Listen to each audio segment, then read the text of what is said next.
بسم اللہ الرحمن الرحیم۔ اے اللہ، میں تجھ سے سوال کرتا ہوں اس طور پر کہ میں گواہی دیتا ہوں کہ تو ہی اللہ ہے، تیرے سوا کوئی معبود نہیں، تو یکتا ہے، بے نیاز ہے،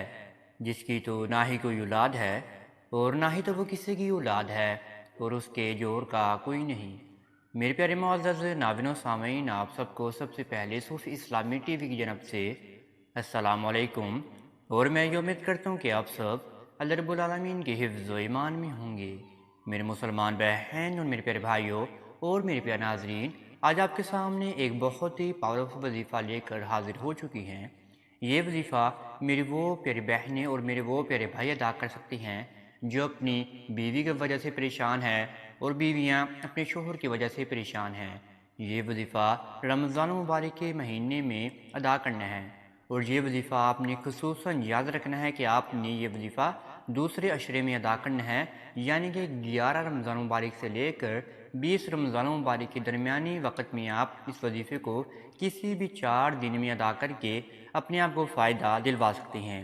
یعنی کہ آپ نے اس رمضان مبارک کے مہینے میں دوسرے عشرے میں آپ نے اس وظیفے کو لازمی شروع کرنا ہے۔ اگر آپ یہ وظیفہ یعنی کہ 20 رمضان مبارک کو سن رہی ہیں اور آپ کو آگے چاہیے 3 دن اور، تو کوئی بات نہیں، لیکن آپ نے یہ وظیفہ دوسرے عشرے میں لازمی شروع کر لینا ہے۔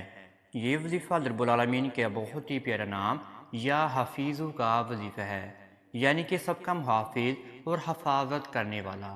آپ نے اس وظیفے کو اللہ رب العالمین کی رضا کے لیے ادا کرنا ہے، اور اللہ رب العالمین کو منانے کے لیے آپ نے اس وظیفے کو ادا کرنا ہے، اور آپ نے اپنے ذہن و گمان میں اپنے معاملات کو رکھ کر اس وظیفے کو پھر آپ نے شروع کر دینا ہے۔ یعنی کہ آپ میرے پیارے بہنیں اور میرے پیارے بھائی شوہر کو اپنی طرف کرنا چاہتی ہیں، یا بیوی کو اپنی طرف کرنا چاہتے ہیں، یا اپنا غلام بنانا چاہتی ہیں، شوہر کو قابو میں کرنا چاہتے ہیں، یا اپنے کہنوکار میں کرنا چاہتے ہیں، یا شوہر کو لے کر اللہ گھر میں شفٹ ہونا چاہتے ہیں، یا بیویاں اپنے شوہر کے لیے کسی بھی جائز کام کے لیے ادا کر سکتی ہیں، اور شوہر اپنی بیوی کے لیے اس وظیفے کو ادا کر سکتا ہے۔ جو جائز کام ہے وہ آپ اپنے ذہن و گمان میں رکھ لیجئے اور پھر آپ اس وظیفے کو شروع کر دیجئے گا۔ آئیں میں آپ کو وظیفے کی جانب لے کر چلتا ہوں، لیکن وظیفہ بتانے سے پہلے آپ سب ناظرین سے ایک چھوٹی سی گزارش کرنا چاہتے ہیں۔ اگر آپ ہمارے چینل صوفی اسلامی ٹی وی پر نیو آئے ہیں تو آپ سب سے پہلے چینل کو سبسکرائب کر دیجئے اور بیل کے آئیکن کو دبا دیجئے، کیونکہ آنے والی ہر ویڈیو کا نوٹیفیکیشن آپ سب میرے پیارے ناظرین اور میرے پیارے بہن اور میرے پیارے بھائیوں کو بر وقت ملتا رہے۔ آپ میرے پیارے ناظرین نے یہ وظیفہ دوسرے عشرے میں ادا کرنا ہے۔ اگر آپ آخری دن میں بھی ادا کر لیتے ہیں اس وظیفے کو تو پھر آگے آپ 3 دن مکمل کر کے آپ اس وظیفے کو مکمل کر سکتی ہیں۔ آپ نے یہ وظیفہ افطار کے وقت ادا کرنا ہے اپنی جگہ پر بیٹھ کر، اور جب آپ نے 4 دن اس وظیفے کو ادا کرنا ہے تو چاروں دن آپ کا رمضان مبارک میں روزہ لازمی ہونا چاہیے۔ آپ میرے پیارے بہنوں نے اور میرے پیارے بھائیوں نے افطار والی جگہ پر بیٹھ جانا ہے، اور پھر آپ نے اپنے ذہن و گمان میں باندھ لینا ہے کہ آپ اس وظیفے کو کیوں ادا کرنا چاہتے ہیں، اور آپ نے اپنے سامنے ایک دودھ کا گلاس بھی لے کر رکھ لینا ہے، اور پھر آپ نے اس وظیفے کو شروع کر دینا ہے۔ آپ نے اپنے ذہن و گمان میں باندھنا ہے کہ آپ اپنے قابو میں کرنا چاہتے ہیں اپنے شوہر کو یا اپنی بیوی کو، یا شوہر کے متعلق یا بیوی کے متعلق کوئی بھی معاملات ہیں وہ آپ اپنے ذہن و گمان میں باندھ لیجئے گا، اور پھر آپ نے اپنے منہ مبارک پہ ہی اس وظیفے کو پڑھنا شروع کر دینا ہے۔ پھر آپ نے سب سے پہلے 11 مرتبہ درود ابراہیمی کو پڑھنا ہے۔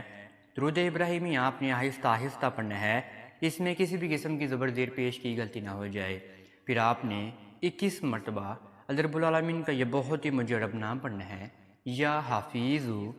یا حفیظو، یا حفیظو۔ یا حفیظو کو 21 مرتبہ پڑھنے کے بعد پھر دوبارہ آپ نے آخر میں 11 مرتبہ ہی درود ابراہیمی کا ورد کر لینا ہے۔ پھر جو آپ کے سامنے ایک دودھ کا گلاس پڑا ہوگا، اس دودھ کے اوپر آپ نے 3 مرتبہ پھونک مار دینی ہے، اور پھر آپ نے روزے کا کھلنے کا انتظار کرنا ہے۔ اگر روزہ کھل گیا ہو تو پھر آپ نے دودھ سے ہی روزے کو کھولنا ہے،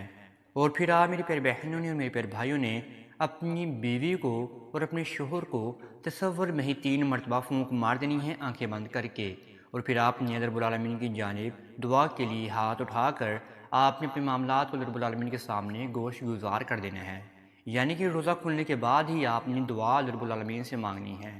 سب سے پہلے رب العالمین کی حمد و ثنا بیان فرمائیں، اس کے بعد جا کر اللہ رب العالمین کے سامنے روئیں، گر گرائیں، اپنے معاملات کو بیان فرمائیں، اپنی توبہ بیان فرمائیں، اپنی گنہگار زبان سے حضور پاک صلی اللہ علیہ وآلہ وسلم کی ذات اقدس پر آپ درود ابراہیمی کا لازمی نذرانہ بیان فرما دیجیے گا۔ انشاءاللہ آپ کی ہر دعائیں قبول و منظور ہونا شروع ہو جائیں گی، آپ کی ہر پریشانیاں، دکھ، تکلیف، ڈپریشن، انگزائٹی، ٹینشنیں ختم ہونا شروع ہو جائیں گی۔ اگر آپ میرے پیارے ناظرین کو یہ وظیفہ اچھا لگا تو آپ اس وظیفے کو لائک اور شیئر لازمی کر سکتے ہیں، اور آپ ہمارے چینل سبسکرائب لازمی کر سکتے ہیں۔ اب تک اتنا ہی، دعا میں مجھے ضرور یاد رکھیے گا۔ انشاءاللہ آپ کے ساتھ نیکسٹ ویڈیو میں ضرور ملاقات ہوگی۔ اللہ حافظ۔